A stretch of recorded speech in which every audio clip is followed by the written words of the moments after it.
Well, welcome back. I'm now being joined by a senior lawyer, a senior advocate of Nigeria, Chief Robert Clarke, to help us make some more legal sense of this whole drama happening in Kogi State. Chief, thank you very much for joining us on the program. Could you just help us to make some legal sense of what has transpired in Kogi? You see, the 1999 Constitution was very clear in its provisions for impeachment of either the governor or his deputy. The principles of the rule of law and the adherence to the doctrine of fair hearing has been well provided for in the Constitution. The Constitution says if you're going to impeach either the governor or the deputy governor, the House will pass a resolution constituting itself into a court to level accusations that are so grievous to warrant the impeachment of the deputy or the governor. After the accusations are made and a list of the infringements are listed, the Constitution says the House now sends it to the Chief Justice of the state to enable the Chief Judge to empanel a number of so-called judges who will look into the prima facie accusation made in the House of Assembly. In the case of Kogi State, the House passed the resolution, got all the accusations numbered, and sent it to the Chief Judge. The Chief Judge followed up by setting up a panel, forwarding the allegations made by the House for consideration. After deliberation, the panel decided that the man is not guilty of the accusations. The Constitution says if they find him guilty, it is sent back to the House where the impeachment proceedings will start and they will remove him. But in this case, he has not been found guilty. So how can a man who has not been found guilty of allegations made by the House, now the House, in its action, constituting himself into the prosecutor and the judge, decide to remove by impeaching and removing him? This is not fair. Now, the provisions of the Constitution is quite clear and unambiguous, but then the Chief Judge of the state still went ahead to swear in the new deputy governor. What do you make of that? You see, you are seeing the Nigerian factor playing up.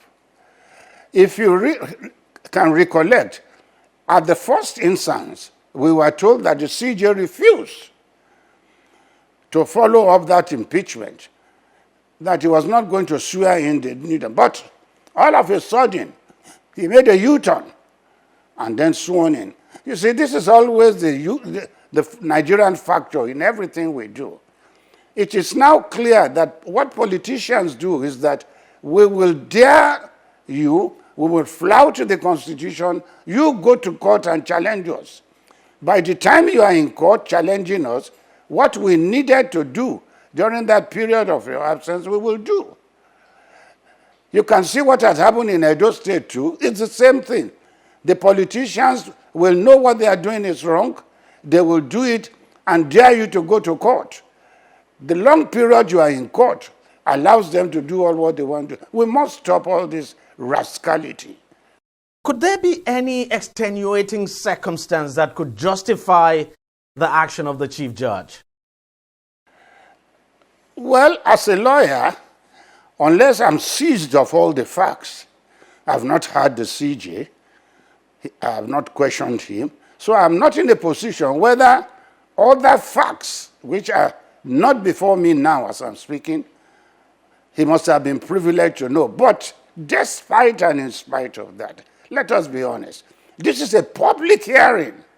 So if there are facts that are not within our knowledge here, the public must be told so that we'll be seeing that justice and strict adherence to the Constitution is being followed. I don't see any, circumstance to warrant the CJ to go and swear when he knows that the Constitution has not been followed.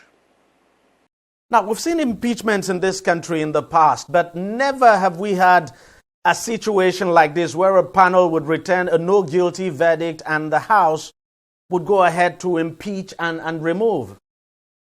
Well, this is an isolated case as far as I'm concerned. Former impeachments under the 1999 Constitution, especially during the Obasanjo era, was being done in a way that borders on rascality. And as the Supreme Court said in Onokoju's case involving Ladoja's imprisonment, they were a bunch of rascals. And you see, we cannot allow this to continue in Nigeria. We cannot. And the pity in the case of Kogi now is that the judiciary is being used by the politicians to effect their way. It is not fair. A CJ is an independent person under the Constitution. It's an independent office under the Constitution. He should not be allowed to be used by politicians. This must stop.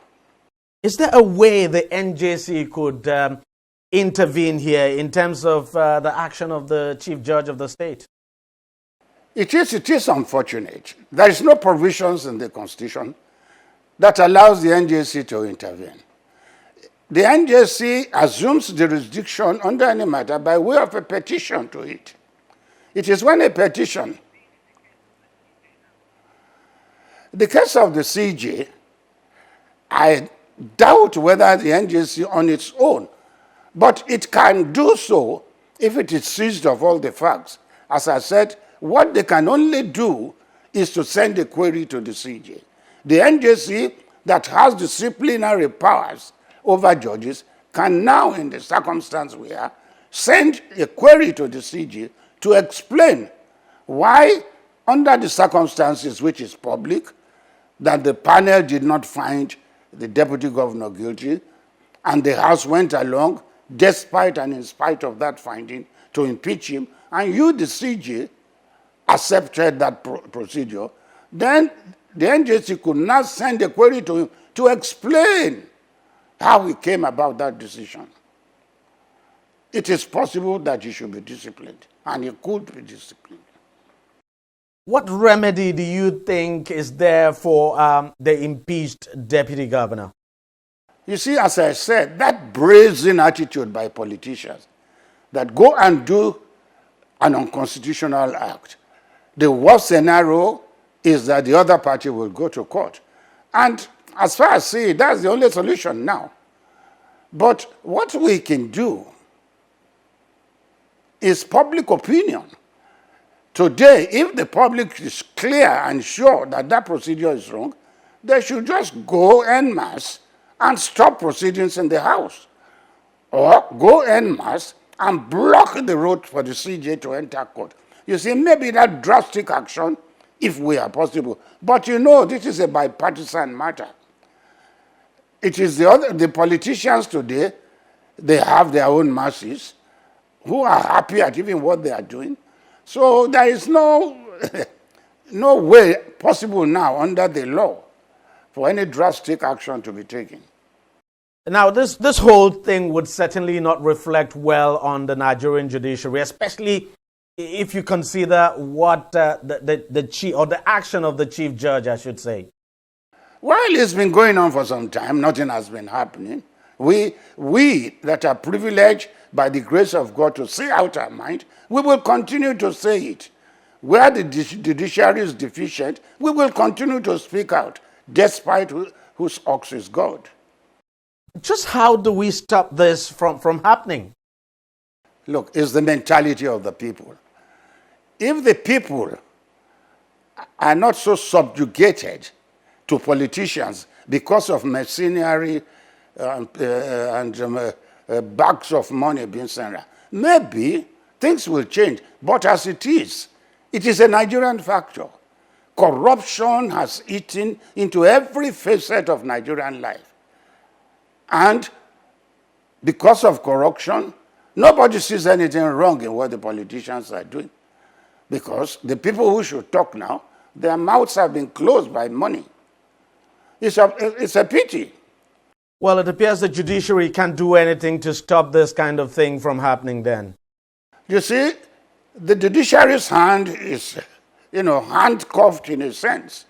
Even if you discipline the present sitting judge, what is the guarantee that the person who takes over from him will not do the same? It's a question of the mentality of the people. You see, you discipline this one, he's removed, another person comes in, there's a likelihood he will do the same thing because his appointment is subject to political connotations. And that is why we have been saying that the appointment of judges should not be left in the hands of politicians, which it is today. It is the governor of the state that recommends. Without him recommending, you cannot be a judge, you cannot be a CJ. So why would you not kowtow to him? Look, there are many things wrong in Nigerian 1999 Constitution, which we need to review. Chief Robert Clarke, thank you very much for joining us on the program and for sharing your thoughts with us. We'll take a short break, and when we come back, we'll switch over to tax matters. Stay with us.